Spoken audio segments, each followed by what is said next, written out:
Patay na nga narekober sa mga sakop sa Coast Guard District Southeastern Mindanao ang lawas sa pahinante sa tugboat human mahulog sa dagat sa Kudos Port, Kilometer 12, Davao City niadtong Lunes sa kadlawon. Gilang biktima nga si Rong Vasquez, 32 anyos, oiler nga taga Puyo, Palawan. Subay sa report, nakadawat og tawag ang opisina sa Coast Guard District Southeastern Mindanao sa pagkahulog sa biktima gikan sa gisakyan nga tugboat Talufofo, rason nga daling gipahigayon ang search and rescue operation. Apan temporaryong gisuspende ang operasyon tungod sa daot nga panahon. Sa pag-resume sa operasyon sa Coast Guard, pakyas gihapon nila nga makita ang biktima. Base sa report, usa ka crane operator ang nakakita sa biktima nga nangayo kinig tabang.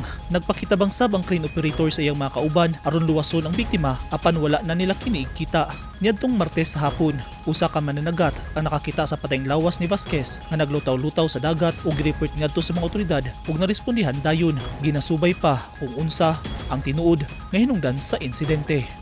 Eugene Hinungdan, Newsline Philippines. Stay safe.